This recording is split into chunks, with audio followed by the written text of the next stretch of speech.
if you look at the numbers that World of Warcraft from, I think 2 years ago, from now to today, it's amazing how much it dropped. It actually dropped in half. Now let's take a look at what is Bellular talking about it. He's also talking about the drops and statistics and stuff. Let's go ahead and take a look at it.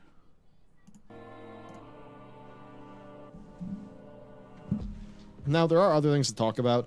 Let's do the earnings call. Let's go. So, okay, look, we've already covered a bunch of this on the news channel, but there are, there's plenty to talk about here just for like the games. Yeah, especially Blizzard wide, because we did focus specifically on the money part of it. But yeah, so what to know? Well, 26 million MAUs. That's down 1 million from last quarter, even though TBC Classic launched and patch 9.0. Okay, wait a minute. Blizzard launched a Burning Crusade Classic in June, marked the start of what is intended to be very significant 18-month period of content releases. Blizzard had 26 million MAUs. Okay. Okay, now let's go and see. One. yeah, yeah, we covered this in the news video as well. But the real spicy number here is that 26 million monthly active users is the same as Q1 2016, which if you've got a half decent working memory, you'll remember that is before Overwatch launched and also in the middle of Warlords of Draenor's content drought. That's how bad it is for Activision Blizzard. Well, how bad it is for Blizzard specifically. Right. They have undone 5 years of growth. Yep. Straight up. Okay, Sure. Let's go and go to Google and see the real stats. What is the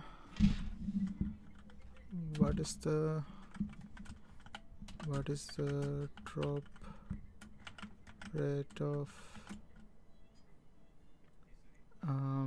World of Warcraft, World of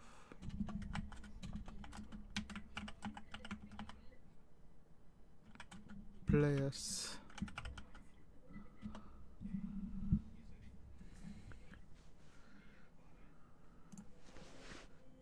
Drops is okay. I think user.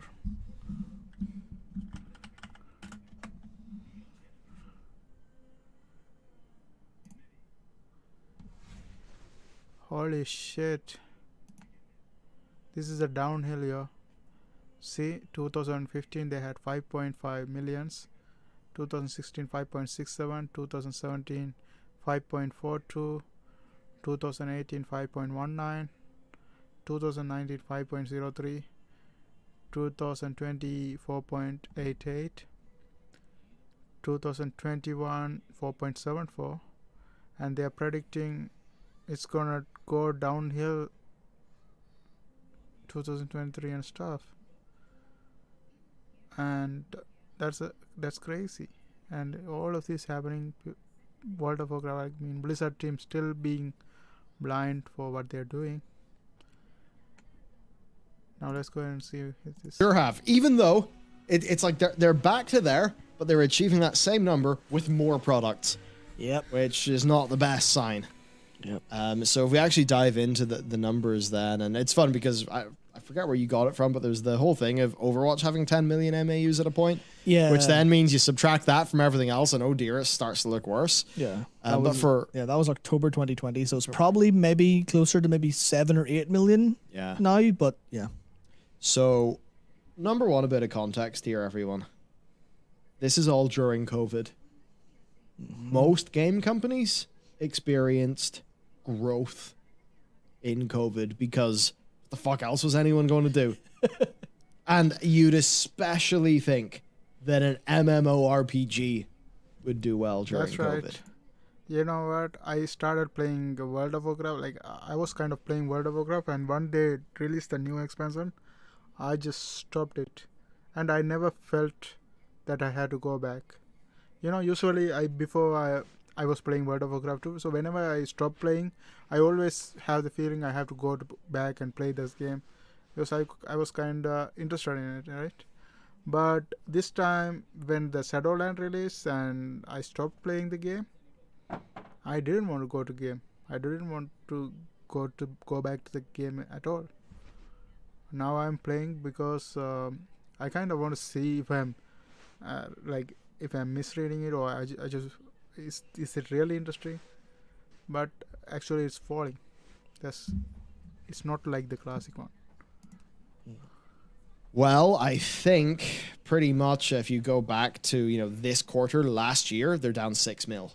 Mm-hmm. Right? Yeah. That's a lot. So if we look here, and you can see how they can carefully construct their messaging to make it all seem like it's going good. Their investor narrative game is real strong. Yeah. Now Real they cannot escape that number. They cannot escape 26 mil. But World of Warcraft net bookings grew again a double-digit percentage year over year. So that is Q2 of 2021 versus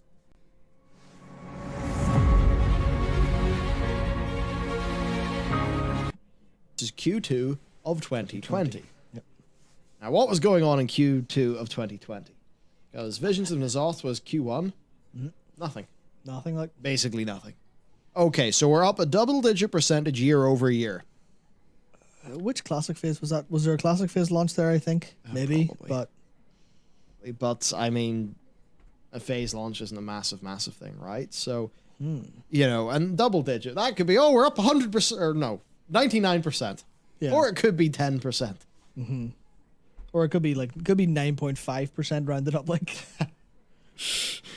Oh yeah, I suppose they didn't clue us into decimal places, so that would be so funny. They're up 0 point or 1.1%. No, so look, they're up somewhere 10% or more, under 99%. Yep. Point is though, this is a Q2 with a major launch with Classic versus a pretty empty Q2 in 2020, so that's obviously not good. Subscriber numbers and hours played were higher following the release of the Burning Crusade Classic. I should hope so. I couldn't believe when I read that. I was like, that Really? goes so against logic. Release game, people play it. What? I mean, I think like, to be serious for a second, I actually think that if they are going out of their way to type subscriber numbers and hours played were higher following the release, that shows they have fuck all else to say. Yeah. Nothing else to say. So I think that's a real good point to keep in mind when you're reading through these things. It's always, they will tell investors everything that's good. If they have nothing to say, it means they have nothing good to say. Yes. For our second line, World of Warcraft remains on track for much stronger engagement this year than is typical outside a modern expansion year. What did that mean? What does that even mean? Because I mean, it's obviously going to be less than BFA and Classic. Yeah. It's obviously going to be less than that. Yeah. So you're just comparing to previous. Yeah. So are they? Right, so. Oh, I know what they're doing.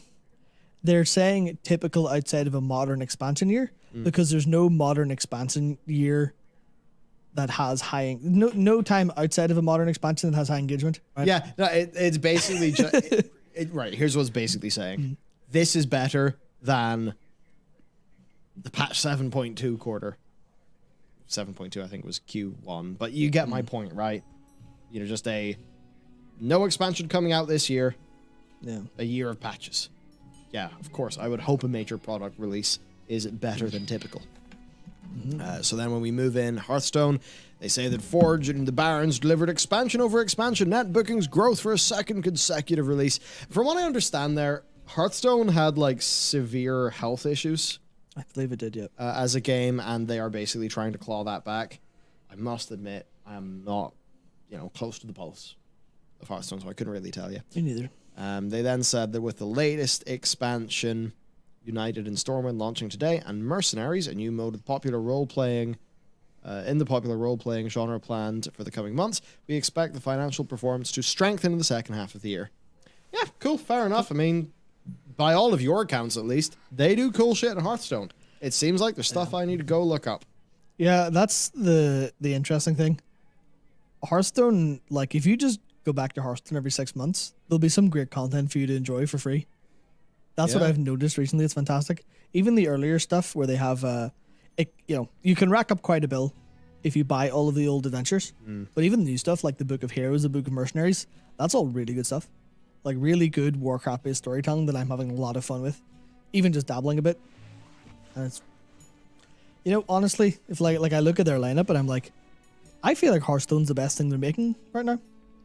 That said, I'm not a huge Diablo fan, so I don't really care personally too much about Diablo 4. And Overwatch 2, I'm not super hyped on anyway. But I feel like, you know, they're actually kind of knocking it out of the park with Hearthstone. Well, I'm surprised. I never see anybody play Hearthstone. I never seen so far. And this guy saying it's best. Maybe I will try, but not now. At least as far as I can tell, I don't engage with it competitively because PvP, yeah. I'm not going to buy a load of boosts or grind a load of cards. Like for me, in Hearthstone, I enjoy any of the single player stuff. Yeah. Or arena, just because I just enjoy the draft. I think it's like a neat way to play. Not that I'm the biggest fan of the monetization of it. Yeah. That said, you could also say I'm just not good enough for the monetization to be in my favor. If I could just win more of those arenas. So okay, Diablo 2 Resurrected coming out September 23rd. Big thumbs up. So very happy about that. Diablo Immortal delayed next year, half one. That said, they say it's received excellent feedback in its gameplay. I have heard the very same. And you know, it's that weird thing, right? Genshin Impact. Fucking banger. Great game. Really is. I was shocked that I just, you know, initially expected, this is going to be some gacha, you know, whatever. Bullshit. This is just going to be a gacha clone of Zelda. No, not at all. That's absolutely incorrect. Great game. And, you know, I just obviously avoid the monetization bit. You know, there's qualms and issues I have there. And with this Diablo Immortal, I mean, by all accounts, it's actually a good game. Now, if I can just hook in a little gamepad and there you go, I could play a little bit of Diablo on the go. Not that I do that often anyway, but it's just, will they fuck it up with monetization? That's the big thing. Because it seems like what they actually have got is a very successful translation of Diablo over, you know, to the mobile format. And you know what? Yeah. Put a controller onto my iPad. Bam. Good Diablo experience. Could play Diablo Immortal. Have as good an experience as just, say, me playing Dead Cells on my iPad, which I've done and has been a great experience. It's just, will they fuck it with the monetization? We do not know. I don't think COD Mobile is like pay to win or any of that bullshit. No, I think they've done a pretty good job with that. So, yeah, maybe. Who knows? And then for Overwatch 2, they just said that they passed a important internal milestone in recent weeks. So that was basically it for their, you know, their main big slide.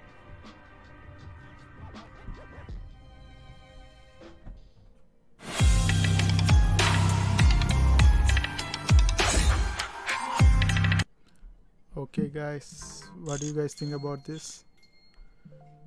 Just put it in the comment section.